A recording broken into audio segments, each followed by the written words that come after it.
وعد باهي دور كيس وينتهى أرنتو ويكبر أنت عالدون كلية دورك كل هي قولوا لهن وأفيين كودا ونعد باهي هودا بس أرنتو عالدون كبر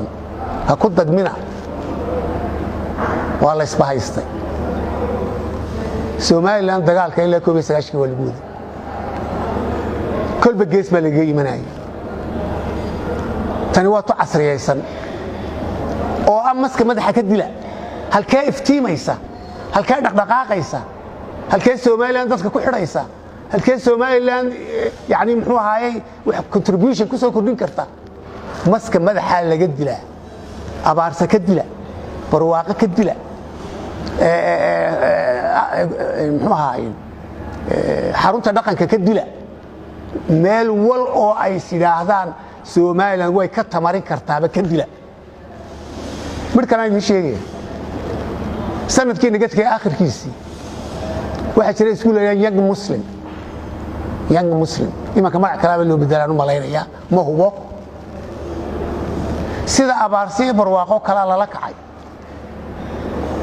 gaala lagu dhiga bible baa lagu dhiga kana lagu sameeyaa waa caynkan waa sidan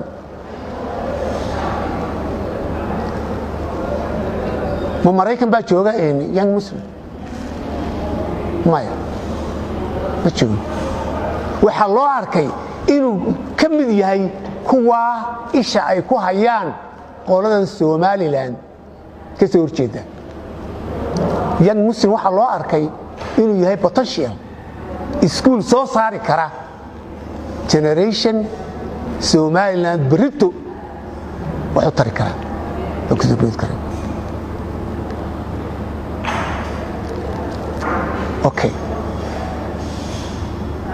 Okay. barwaaqo iyo abaarsi school macallimiin ajnabiga oo Mareykan oo kaliya ahayn ayaa wax ka dhiga diimo kala gudbisana way haysan karaan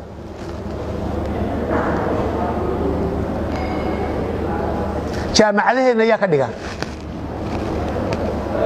ma Soomaali iyo wadaadda ka wada dhiga jaamacadeen waxa ka dhiga Kenyan waxa ka dhiga Ugandese waxa ka dhiga ajnabi kale waxa ka dhiga Ethiopian boqolkiiba 95 macallimiintaas waa Kristan iskuuladeena private ka ayaa ka dhiga ma Soomaali iyo wadaadda muslim ka wada dhiga dad ajnabiya oo diinta muslimka haysan baa ka dhiga waxay gaaleeyeen maydaan maqal waxa looga sheekeeyay maydaan maqal ujeedadu qaylada maanta dhacaysa waa mid kaliya ha khaldamina diin baanu ilaalinaynaa maaha Kristan baa la faafinayaa maaha waa Somaliland sidee u ragaadisaan meel waloo iftiimaysa oo loo arko inay mustaqbal leedahay ba loo dumiyaa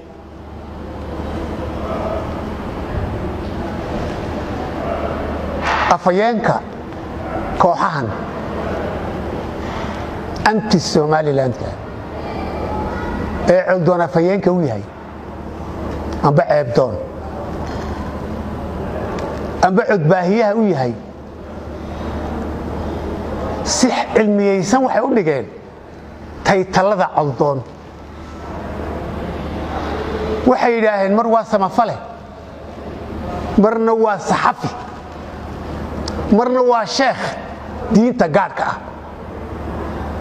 saddexda taytal wuxuu qaatay waa saddexda minhadood amba shaqo ee mujtamaca reer Soomaaliland ixtiraamaan waa samafale waa laga joogsanay waa saxafi waa la ixtiraamaya waa sheekh diinta islaamka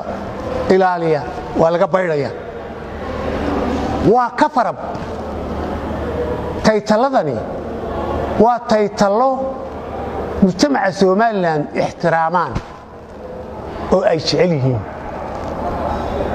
marka ninka khaayinka doonaya inuu dhuunto amba aan lagu soo degdegin markuu sharciga jabiyo ayaa la baxatay taladan dad aan waxba ogaan waa samafalaa la xidhay saxafi baa la xidhay wadaad baa la xidhay sheekh baa la xidhay dadkii jeclaa waxan mehnadahan shaqooyinkan dadkii jeclaa markay maqlaan way dib u fahmaan maxaa waa samafalay maxaa lagu xidhay war wadaadkii war saxafiga maxaa eegata waa organization khatar ah warbaahinta social media gala saxafigii baa la xidhay saa loo taageerayo saxafigii baa la xidhay ninkii samafalay masaakiinta caawinaya la xidhay eegata ugu talagalay dadkaa taageeraya boqolkiiba 85 waree koonfureed maxaad ku garanaysaa dee way weydiin kartaan lahjad baa jirta lagu kala garto dee dadka gobolladii ka kala hadlayaan way fahamtay baan u malaynaya inta hadhay Somaliland taageertana waa kooxahan aan idin sheegay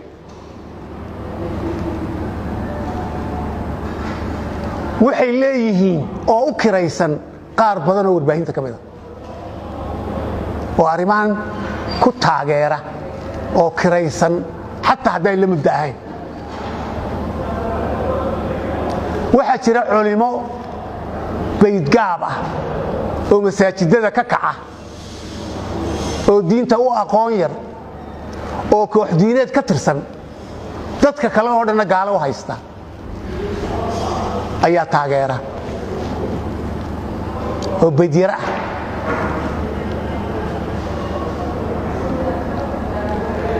waxa taageera cid kasta kooxdu doonaha ka tirsanaado gobolku doonaha ka soo jeedo xamar ka kiraysan oo farmaajo u kiraysan oo qaar badan oo aynu naqaanaaba ay jiraan kuwaasina way taageerayaan free Aldon taas ka baxaya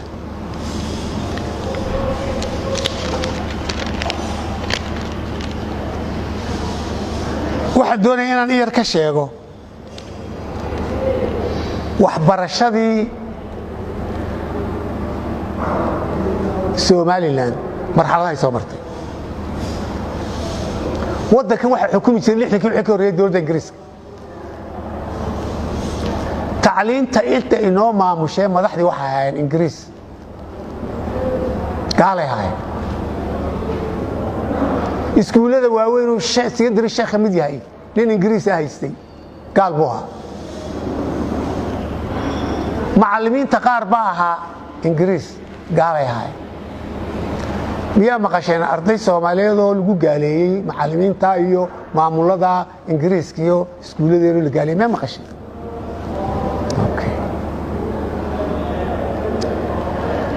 markii taa laga soo gudbay ee Soomaaliya noqday isku jirkeennii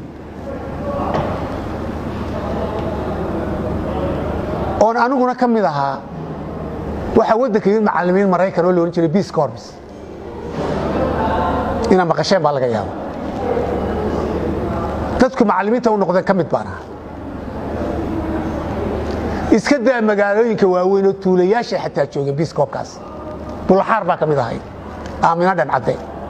bay la baxday markii dambe gabadh joogi jirtay Kirsten bay ahaayeen macallimiintaas miyaa maqasheen arday reer Somaliland oo Peace Corps gaaleeyeen miyaa maqasheen okay ka soo gud xamar dugsiga sare ee xamar dugsiga tababarka macallimiinta xamar aba afkooyi ayaan anigu galay iskuulka waxa maamulayaal ka ahaa Mareykan macallimiintu inta badan waxa ahayd Mareykan laba saddex baa Soomaali ku jiray Ismaaciil Bubaaba kamid ahaa Abdi Ismaaciil Dusa kamid ahaa Allah yarxamay Abdi Hayba kamid ahaa nin loo jiray baandayo isla dhintay Allah yarxamay ayaa kamid ahaa inta kale waxay ahaayeen Mareykan bay ahaa iskuulkii Antik ee macallimiinta lagu tirinay afkooyay markii dambe la foola noqday arday gaalowday miya maqasheen secondary banaadir oo isna xamar ku yaala ruush baa maamuli jiray macallimiinta ruush bay u badnaayeen diinba may haysan mulxidiin bay ahaayeen ilaahay dafiray kirista ka dhow miya maqasheen ardaydii banaadir qaar baa gaaloobay amba mulxidiin noqday saa ruushka oo kale miya maqasheen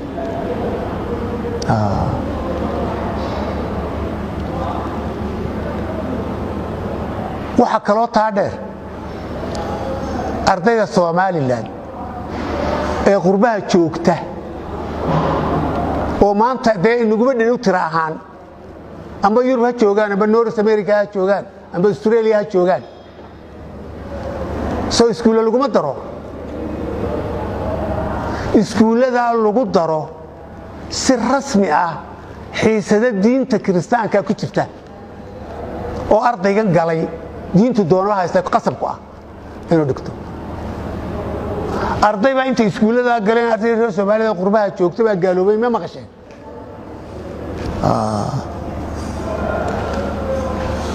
haddaba barwaaqa iyo abaarsana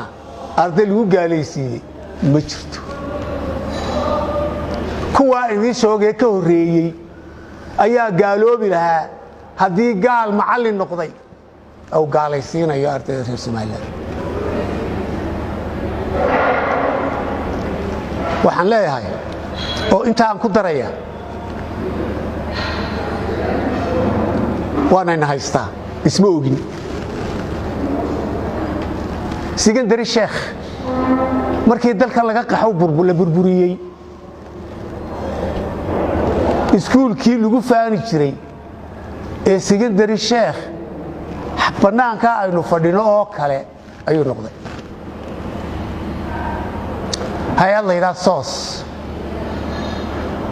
oo Ilaahay inoo soo diray inay iskuulka dhisto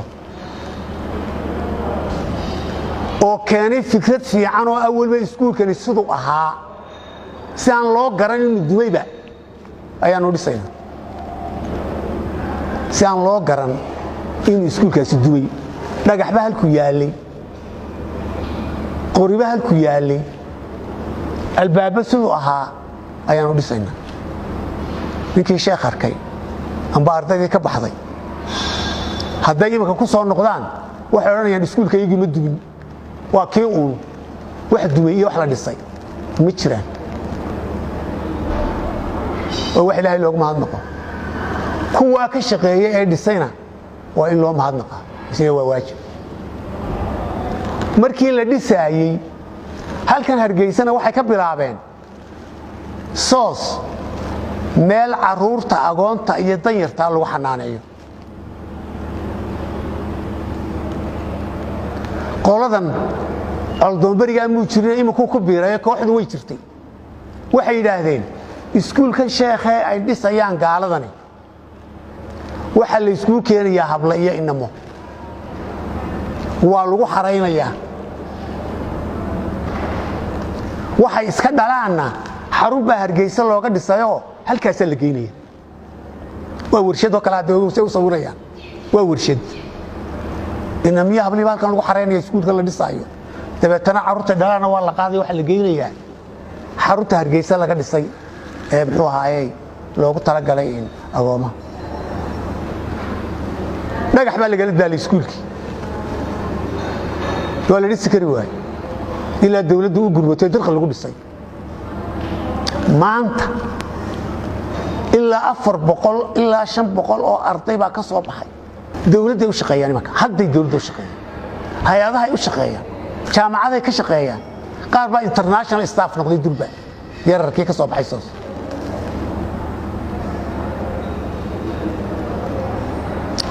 halkanna kun ka badan caruura oo agooma ah oo danyar ah oo aabihii hooyaba hadda qaadeel yani dadkoodii dhaqan yihiin xataa ayaa halkaana ka soo baxay oo haddana iskuulle la geeyey fariintii qolada wadaad xumayaasha anti Somalilandka ah fariintay direen bariga sheekh ka direen waa tii lagu dilay ninkii maamulaha iyo xaaskiisa waa dhacdo la wada ogiyo taariikhda gashay waxaan aad uga xumahay inaan idin sheego ninka halkaa lagu dilay maamulaha ahaa sheekh iyo xaaskiisu soos markay haayar gareynaysay qaadanaysay waxay u direen South Africa wixii South Africa meel ka baahi badan baa jirta waa Somaliland halka ka baahida badan baan tagayaa South Africa waa dal dhisan ilaa xad waxaan tagayaa Somaliland inaan liiskii bay haystaan wadannada ay ku qoriyaan shaqaalaha ay qaadanayaan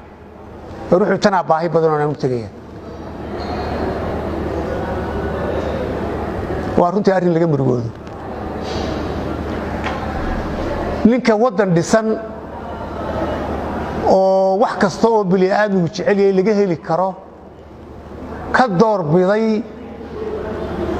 waxaan u sacrifice gareynaya dadka baahan inaan wax baro ee lagu dilay abaal looga dhigay xabadin afka loo geliyo isaga xaaskiisii waa nasiib darro waana nuqdadaha recorded-ka ah ee taariikhda Somaliland ku suntan ee madow weyn ceebdoon fariintu abaarsa iyo ka diray maanta iyo kooxdiisu wadii fariintay ka direen abaarsa iyo barwaaqo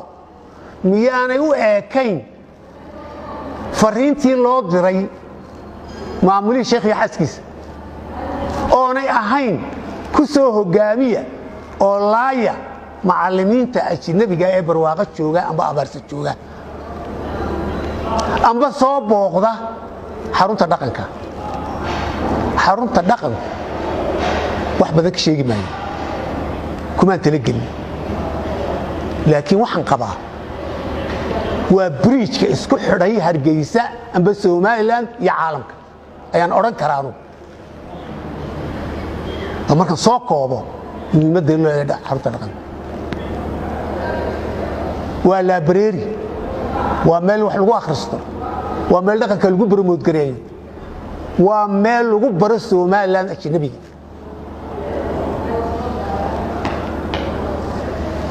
adeer ajnabi dalka imisa jooga madow iyo cadaan noloshiisa private-ka mid walba miyaad ogtahay iyo sidoo dhaqmo iyo wuxuu sameeyo iyo inuu wax cabo iyo waxba cabin iyo kuwii sheegayeen aanu afka soo marmaya ay sheegay inuu yahay yaa yaqaana ay tira koobay dadka noocaasa hadii jiraan day marag la macaamila raggan wax nooga sheegaya dad la macaamilay ba raggan wax nooga sheegay kana waa caynka ee raggan sheegaya ee noloshooda private-ka iyo waxay sameeyaan ka sheekeynaya adeer ma dad la macaamilaad anagu garanayna waxa jooga dhowr kun baa jooga ajnabi Soomaaliland yaa mid walba tira koobay sidoo amal iyo wuxuu sameeyay iyo noloshiisa private-ka ayaa ka waraya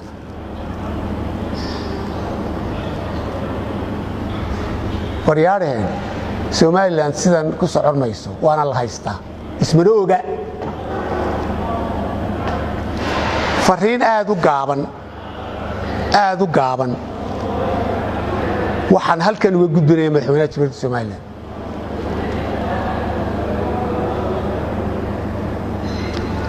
madaxweynuhu Somaliland shicibka iyo xukuumadda iyo qayb waliba bulshada ka mid ah mas'uul baa saaran saddexda xusbi qaran ee Somaliland dhammaantood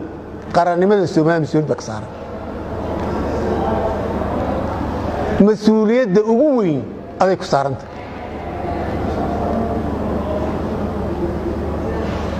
fariinteedu waxa weeye haddaad dalkan madaxweyne ka tahay waa lagula haystaa madaxweyne kayaal kalaa waddankii ka dilaaco kula haysta